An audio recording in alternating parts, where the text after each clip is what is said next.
السلام عليكم المتتبعين ديالنا العزاز. اليوم غنوريوكم كيفاش كتصاوب الذروه ديال الجمل. الذروه ديال الجمل راه خصها تصاوبوا بالقوام ديالها كي كتشوفوا معنا في هذا البانيو. هذه راه الزبده ديال الشيا. الزبده ديال الشيا هي الاولى كنديروها، وهذه اللي مذوبه هنا راه هي الذروه ديال الجمل. ها هي الذروه ديال الجمل. غادي نزيدوا عليها الكريستال، الروح ديال الفليو. حنا ذوبناها من قبل وزدنا عليها الروح ديال الفليو.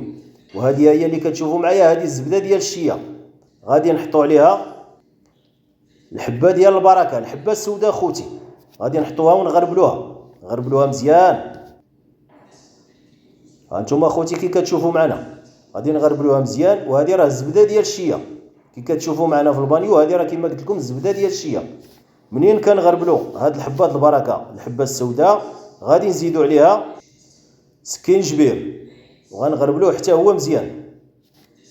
هاد الوصفه خوتي راه مزيانه للبرد ومزيانه اللي كيعانيو من بوزلوم، عرق النساء، اي برد كيف ما كان راه مزيانه له خوتي. كيف ما شفتوا معنا حنا غربلناه مزيان. وغادي نزيدوا عليها هذا راه الكافور البلدي.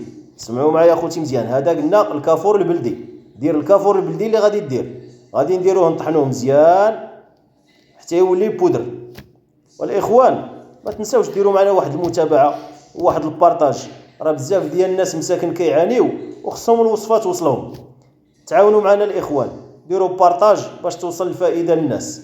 الكافور البلدي حتى هو غادي ندوزوه في الغربال، غادي نغربلوه مزيان.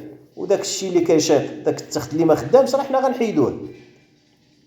غربل مزيان. وغادي دابا غنزيدوا الزيوت.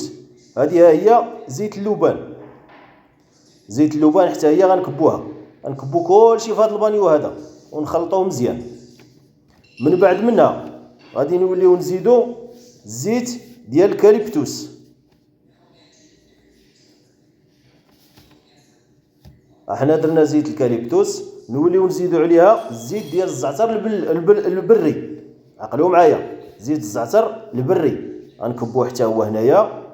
ومن بعد عاوتاني غنزيدو زيت ديال القرنفل حتى هو غنكبوه في هذه الوصفه ديالنا حتى الاخر. وغادي نزيدو هاد الزيوت كاملين وغنخلطو مزيان.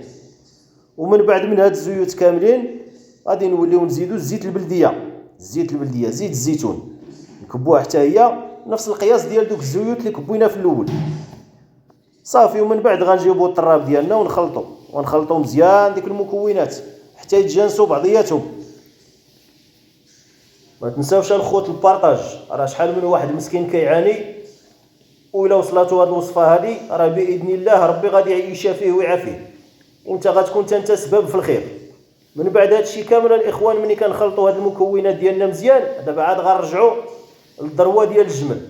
5 كيلو احنا ذوبناها، غادي نكبوها حتى هي هنا. وغادي نزيدو نخلطوا هاد المكونات كامله، غنخلطوها مزيان حتى تنجانس بعضياتها. وان شاء الله ملي غتنجانس هاد المكونات بعضياتها تما غيولينا نقدروا نستعملوها. والسلام.